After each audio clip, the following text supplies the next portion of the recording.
Joni Lorraine. Would you start us off with an aspirational affirmation or prayer to the universe or anything that would just set us in the right direction? Yeah, you wanna give me a sec? I tend to start or end with poetry, so Oh, would that be oh, suitable? oh, heck Um, yeah. yeah, okay, I'm gonna pull something up. The universe, I'm sure, will hand us something delightful from my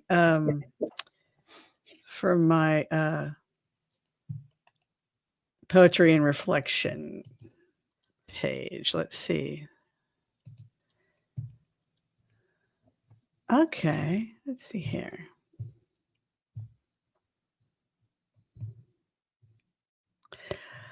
Okay, I'm gonna start us with a piece from Hafiz, the Ooh, great are you kidding? Now you're speaking my language. Hafiz just absolutely lights me up.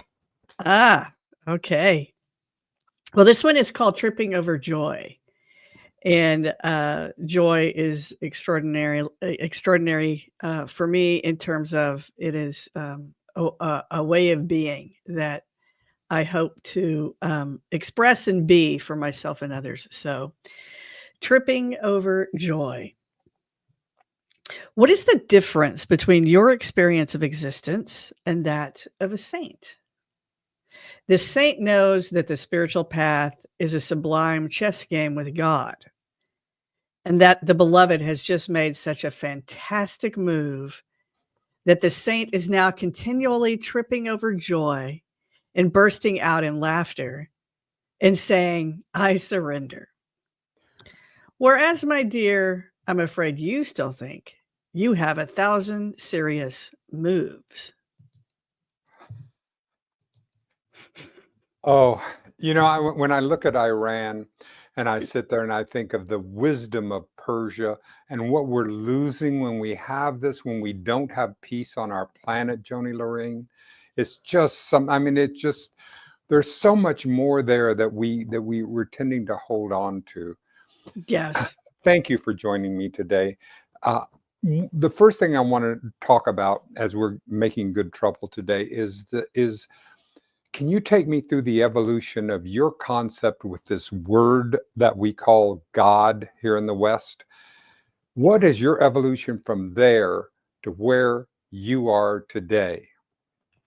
Great question. So, in seminary, you do your spiritual biography over and over again. So I'm equipped to answer the question.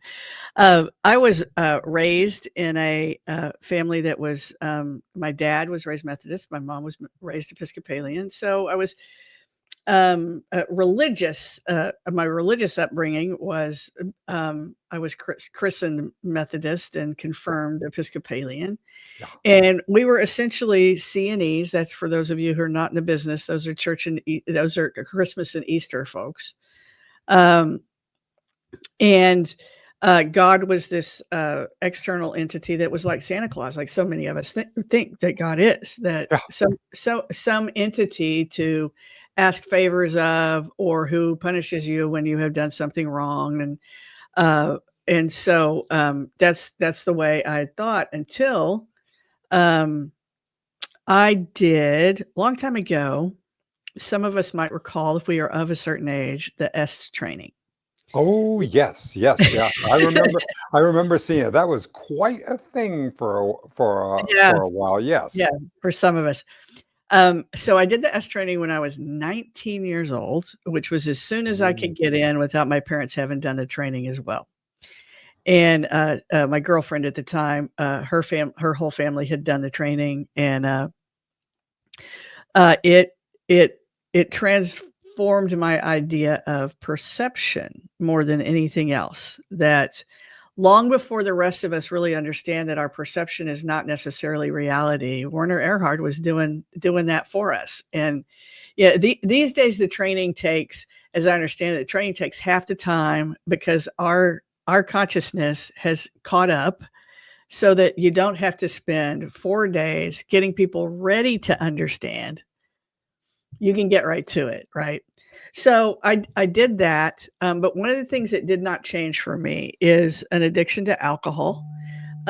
So it turns out that where I found God is in the. We all have a public safety alert, don't we? We're having a safety alert right in the middle, right in the middle. Both of us have our safety alert here that there's something happening, and may there be peace and calm in that. And Yes. now we continue. Yes. Uh, so to answer your question pretty directly at this point is that I found God in the rooms of 12-step programs. And this was a God that I could understand. This was a God that was not like Santa Claus, Yeah. who lived for me and lived within me. I would not come to really get that until I jumped on to Unity and Unity teachings. Mhm. And AA really helped me to integrate some of those ideas that I had learned in the training landmark, whatever it's called now, with a certain kind of spirituality. Right. Lots of head stuff in Werner Erhard's work, lots of heady stuff. And I was really seeking, as I think many of us who experience addiction do, we have a longing for life Yes. to work, for life to be deeper, and the opportunity to do that comes from cleaning up your own mess and the 12 steps and those sorts of things. And from there, lots of folks in 12-step programs seem to resonate with the Unity movement and Unity churches. So I thought I'd try one out, and I tried one out in Austin, that was in South Austin. And shortly after that, I met someone who I got in a relationship with that lived in Georgetown. So we agreed that Unity Church of the Hills, that is in Northwest Austin, was a nice, that's a nice middle space. I have been there since 2001. And along the way, I came to understand that there's nothing but God here, as a friend of mine who has since transitioned says, Lance Lean. Did you have a chance to meet Lance? I had Lance, and I have I did his auto bio at the end of his Yes, life. I thought, as I brought that up, I thought that I recalled that. Yes, yes.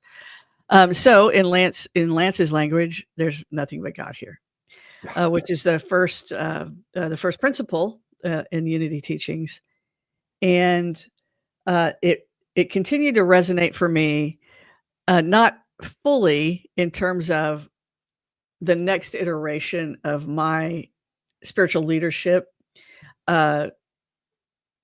Licensed Unity teaching is something that we do in that particular movement. That didn't resonate. Again, pretty heady. Next up was ministry, and I actually was called to ministry, and I spoke with another minister about it, and I said, I don't want a church, and she said, that's what they all say, and I do not have a church. I still don't want a church. And so I also wanted, at that point, this was 2019, 2018. At that point, I really wanted a degree, and Unity does not offer accredited. You don't get a master's there. You do the work to become an ordained minister with Unity.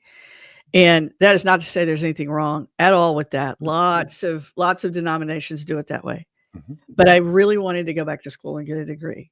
When I was a kid, I did a whole lot of theater. I thought that's what I'd be doing forever. And I figured when I went back to school, that's the degree that I would have. But I do not have that degree. I went back to the seminary of the Southwest, kind of making a circle back around to Yeah. an Episcopal organization. Yeah. And they had a degree plan time, which is a master's in spiritual formation, which also combined my desires of both the work of spiritual direction and the work of healthcare chaplaincy. So I have about as many hours in both as a person could have with that particular degree.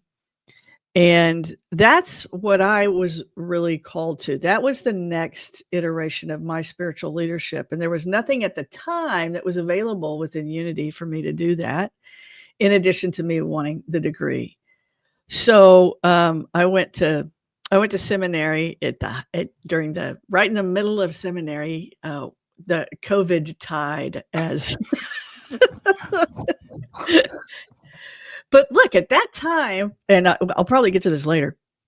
At that time, spiritual direction as a practice was in person, just like so many other things. And we didn't think that we could go that deep or get that significant online with someone. And it's just not true. And today I have the capacity to work with people from all over the world. And I actually do work with people from all over the country as a spiritual director. But along the way, I had done a couple of workshops for spiritual direction that a few people, led by Reverend Dr. Robert Brummett, who is a living icon of the Unity movement at this time. He had done some workshops and offered some classes on spiritual direction. And between Robert and several other folks, there came a time when these folks came together to plan an actual certificate program for spiritual direction that would be the first New Thought spiritual direction program, where those of us in New Thought didn't have to go to a Catholic place and translate all of that into our own language. So the program came about in my I had a semester left of my program at seminary, and I saw, this is how it works, right, Dennis? This is how it works. I saw an ad in a newsletter I rarely open from Unity Worldwide Ministries. They were looking for a part-time program coordinator for their spiritual direction program. Oh, right. So I emailed and said, I'd love to apply, but I had literally one credit left for the master's that you're looking for somebody who's applying. They had no luck really finding anybody that was Unity to run the program. And I have the job now. So I'm running a spiritual direction certificate program. I fully expected, as you might expect, this is true of those of us who have done seminary, or any of us who have this experience of spirituality, is, I had my thoughts about what I'd be doing leaving seminary. I was sure that right now we wouldn't even be able to be talking to one another. I would be in a hospital, dashing around, caring for people in the healthcare industry as a chaplain, and that I would have just finished my residency. All of those things. Oh yeah, had it all planned out. Yeah, I did. And when this came along, it was part-time. The 2 months after I graduated, they put me on full-time, and we have been growing the program for the last excuse me, last couple of years. And it's been particularly successful.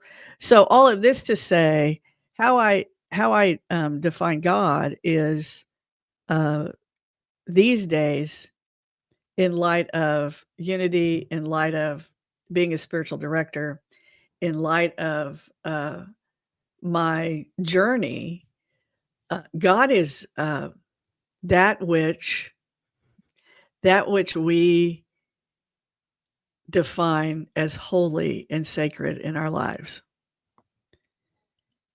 And sometimes it's difficult, I know, for folks who are spiritual but not religious, or who may have some sort of religious or spiritual trauma to, God, and to use that word. Hmm. Uh, but in terms of my definition of God, it's not this is not a big guy in the sky anymore. This Oh, is that's wonderful. it is a powerful movement of what I can embrace as holy in others and in myself and in the world around me. And that really comes from a tradition of the mystics who started spiritual direction.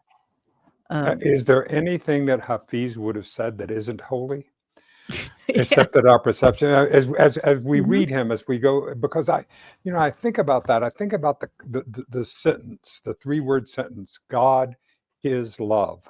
And then I think back to mathematics and the equal sign. And what happens in an equal sign is that means that they are the same. They are actually A equals 5. That means that it's 5. So if God is love, then okay, I've experienced love.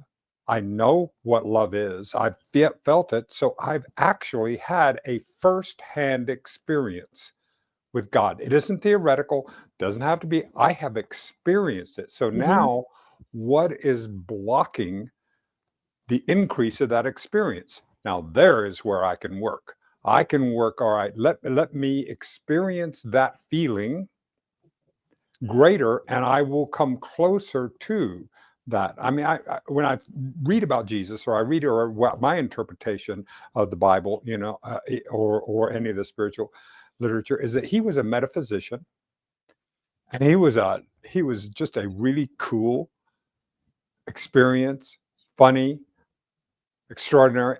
And so that sense of what love is and my experience of love helps me to be able to move along that, and it helps me to get out of the word or any of the baggage that comes with that word.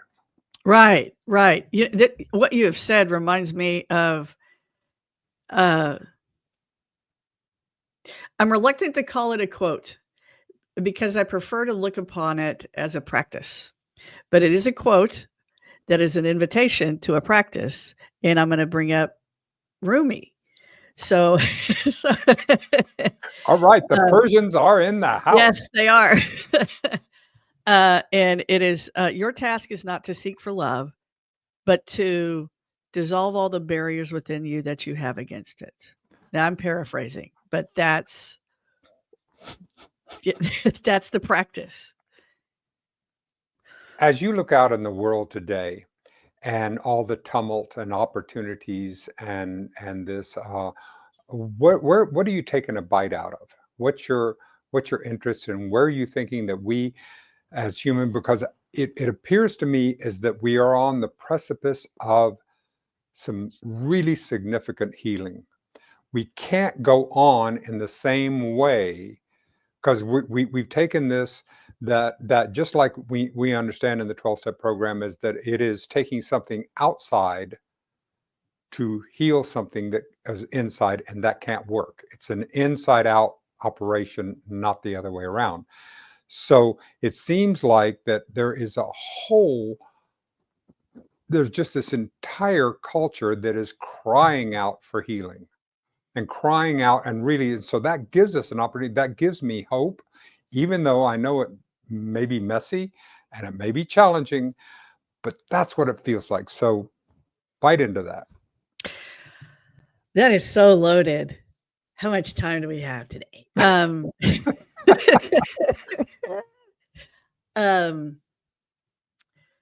so I'm gonna address, yeah, because this is where my attention lives. Please, I'm gonna address the United States, please. and I think that what we're seeing first is just and it actually brings me comfort. This idea that I have, it's gonna sound weird that it brings me comfort, but we are at the precipice of a shift from a manifestation of how we used to think toward how we want things to be and how we think now. That is to say, e everything that may trouble me, or bother me about a certain administration, uh, is simply a manifestation of, um, any in this case, I could probably say um, any governmental, um, administration, regardless of who's leading the country. It is our need to look outside ourselves for satisfaction, for money, for greed, for it is this is it is it's in our DNA kinda. Americans want, we wanna thrive, we want prosperity, we have goals, we pull ourselves up by our bootstraps. It's a part of our identity that is, um, ineffective now.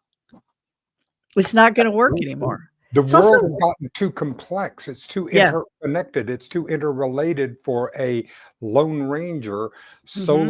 solopreneur to be able to succeed. And this is where this is where it bothers me, that this is where the male energy that is attempting to that is rising, in that we need more masculine aggression, we need more, is that's just, I think of a Gordian knot. Well, I tell you what, just pull it harder and it'll actually, the only way to approach a Gordian knot is slowly, with ease, and to pull out and see a place that it pulls out, and that's the only way we're going to untie this. It will never do it by brute force. Yeah. Yeah, absolutely. Interestingly enough, I just got off an Austin Area Spiritual Directors Network call, and the presenter today, uh, did a great piece on masculine spirituality.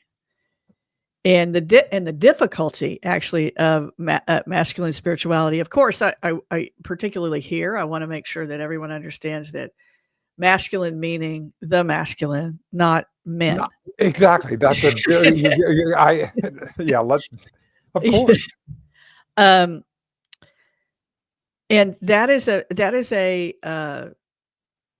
is a results oriented, and we come to learn, though, that, and I just did a session with my spiritual director this week, as I explore what this next season of my life means, and the runway is shorter than it was, For this and particular flight. for this yeah, exactly, exactly. So my runway is shorter. So when I was exploring the new year rolling around and thinking about goals, it just and w w what, uh,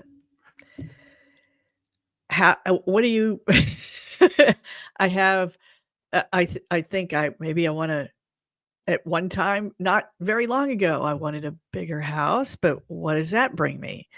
It life begins to get, "Oh, I've done that, been there. This is what is the next?" And we chase it like addicts. And Exactly. and we wanna consumerism says that we should chase it. Marketing Mhm. says we should chase it. The our politicians say we should be afraid of things. Ooh, all of but at some point, if we are committed to and bother to think about what we think about, Yes. um, at least as I was this week, that's not meaningful. And I'm not experiencing joy, and I don't feel like I'm embracing my life. And I have, as we talk about it in spiritual direction anyway, um, and I have a longing to embrace my life, to have this feeling, this of restored joy, uh, of being present, and to circle back around to this, of being in love with the people in my life, with the situations in my life, with where I am in life, and that includes all of it. That includes a wreck of a country, or all of it. To be present to my life and embrace it, and that's where the joy is after a certain point. I don't need another house. I don't need another. The experience of freedom doesn't necessarily come from those things. No, no, it doesn't. And that's, I loved what you said earlier in that this results oriented thinking. I mean, we know, like in step one, it says that my life is unmanageable. By Mhm. manageable, it, for me, it means is that I'm attempting to control the outcomes. That's not my job. Footwork, my job. Results, not my job. It's one, and as long as I can keep those, as long as I can keep that separate, now I can begin. And I also think of the 12 steps like a prayer wheel. Instead of being so that it's just a circle. It doesn't matter, and so that way I can be. And we know from basic geometry that every point from the circle is equidistant from the center.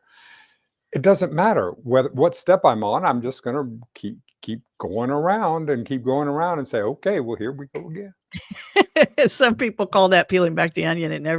The onion never, it never disappears. No, no, and one of the things that I love about the support group concept, and I hope that we can integrate that into our team meetings in business, Yes. because those kinds of things about supporting one another and knowing what we can, and this sense of of growth and of knowing what we're doing together.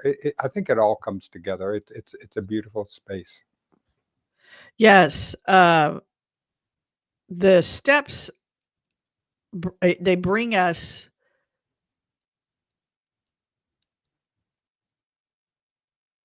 Well, I'm just kind of repeating what you what you mentioned. They bring us full circle.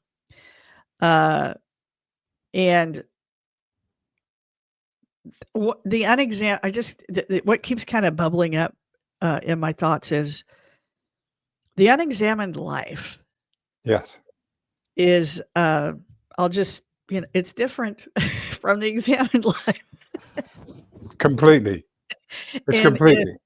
and if we, and by we I mean each individual, can examine our lives, if we can examine our thoughts, if we can examine our fears, if we can examine that examination, that is what I think saves us. Yes. It's really a one person at a time, emotional, spiritual intelligence kind of thing. Oh, I I just love that. I don't it and in that will bring us to a collective that will create external change. Now that is not to say that we don't need to do things. I'm still No, examining what the next thing for me is to do. But all of that's really useless when we're still carrying the resentments that say a step from the 12 steps be exactly. taken care of. But that's where the victimhood comes in. Where Right. I think it's so healing. The 12 steps are so healing because it takes me completely out of my victimhood. I no Exactly. longer can sit down and I can pretend I'm a victim, but it always has to bring it back. I always try to, you're not a victim here. You're not, that this is not where you're going. That's not the place where I'm going to put my my energy or my focus. Let's start here. Mhm. And it changes you because, that work changes us because it Yep. changes how we see. And if we're all doing that work, we at least for me, on a personal level, it has made it possible, not just the 12-step work, but everything after that too. Of course. A book, a class, whatever it is, has brought me to this place Yep. where I can at the very least begin to see that how I see is not the same as other people. And I don't have to cling to that. I don't have to make people wrong about that. And the gift in that has given me, if I may say so, a greater capacity to listen to people who are different. And we Yes. desperately, desperately need that. Oh, well, I mean that, and I ask you that because there is such a there is a convenient uh, the LGBTQ community plus community has been a convenient opportunity for fear mongering in our politics and as if it's a backlash, as if we have a convenient target, Yeah. and that really hurts my heart. Mm. It hurts my heart so deeply, and because this is where our healing can come. This Mhm. is this is an really this is a really wonderful opportunity for us to heal. Yes. Yes, it is. And I would like to say, as a member of the Alphabet Gang, Yes. um, Buy a that vowel, for God's sakes, please. No, anyway, go ahead. I just uh, can't say the word. Okay, go ahead. we,